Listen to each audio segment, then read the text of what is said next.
Bonjour Hélène Frade. Bonjour Vincent. Il est l'heure de la revue de presse française, une revue de presse qu'on va commencer en Allemagne après cette vague d'attaques, d'attentats depuis une semaine. C'est une série sanglante qui fragilise Angela Merkel. Alors que le groupe État islamique a revendiqué, vous l'avez dit hier, l'attentat commis à Ansbach en Bavière par un jeune Syrien débouté de sa demande d'asile, la chancelière allemande tente de ne pas alimenter le sentiment de panique grandissant, d'après Le Figaro, qui rapporte que la critique couvre outre-Rhin les opposants d'Angela Merkel, l'accusant d'être la première responsable de l'insécurité qui pourrait s'installer dans le pays à cause de sa politique d'accueil des réfugiés.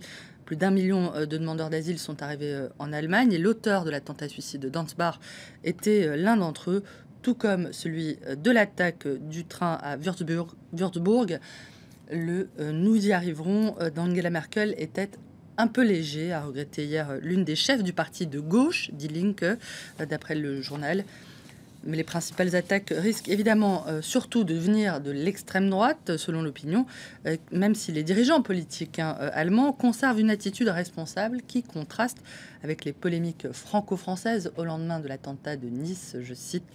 Le quotidien cite notamment une étude qui est parue au début du mois qui indiquait que la part des Allemands qui se réjouissent de la Willkommenskultur, cette culture de la bienvenue favorable à l'accueil des migrants, est passée de 39,5% à près de 32% en 2 ans.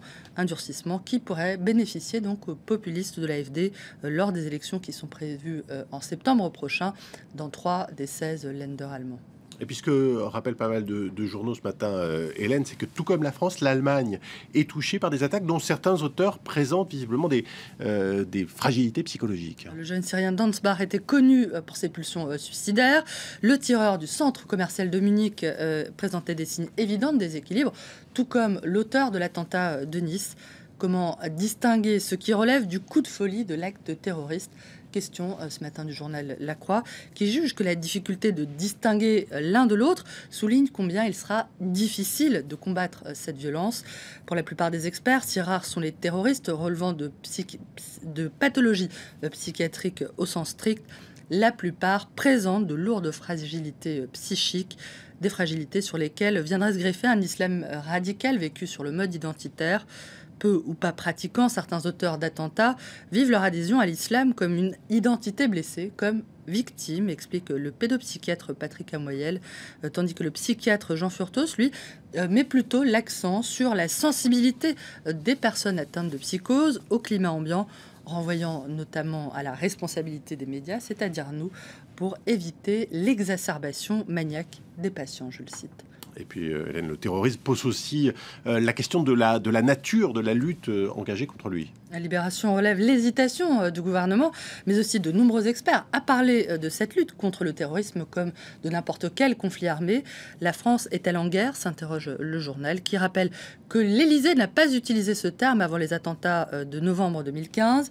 C'est seulement à ce moment-là que François Hollande se résout à employer ce mot, présentant la France comme la cible d'une armée terroriste, la visant depuis l'extérieur, à laquelle celle-ci répliquerait par une guerre contre la haine et l'obscurantisme, je le cite. Une guerre, on le sait, que la France poursuit actuellement en Irak et en Syrie, au sein de la coalition internationale, comme le rappelle ce dessin de Willem pour Libération, qui montre des civils voyant arriver des avions, des bombardiers à l'horizon. Il doit y avoir eu un autre attentat en France. Tout autre chose pour terminer, Hélène, les vacances plutôt studieuses des candidats à la primaire à droite. La campagne Lavray va commencer à la rentrée, mais d'après le Parisien, les futurs candidats concurrents veulent tout de même mettre à profit la trêve estivale. Je suis sûr que vous mourrez d'envie de découvrir le programme. Commençons par Nicolas Sarkozy, de nouveau en vacances au très chic domaine corse de Murtoli, puis dans la villa de son épouse au Cap-Nègre. Un beau cadre pour de nombreuses consultations et préparer sa déclaration de candidature qui est prévue le 22 août prochain. Bruno Le Maire, lui, sera en vacances sur la façade ouest dans sa maison du Pays Basque. Alain Juppé et François Fillon feront campagne en Nouvelle-Calédonie et en Polynésie française, ce qui permet de joindre l'utile à l'agréable. Et d'expliquer le collier de fleurs. Tandis que François Copé continuera d'aller à la rencontre des Français dans sa caravane du sursaut, pas seulement au bord des plages, mais aussi dans les terres, là où beaucoup de ses concitoyens ne partent pas forcément en vacances, a-t-il rappelé. Quant à Nathalie Kosciusko-Morizet, elle continuera sa pêche au parrainage en espérant que les rythmes ne ralentissent pas pendant l'été. D'après le Parisien, la candidate à la candidature enrage. Je passe la moitié de mes discours à parler des conditions d'organisation de cette élection. Ça n'est pas normal. Sarkozy verrouille tout, je cite NKM, dont l'été s'annonce visiblement laborieux. Voilà qui est dit. Merci Hélène Frey.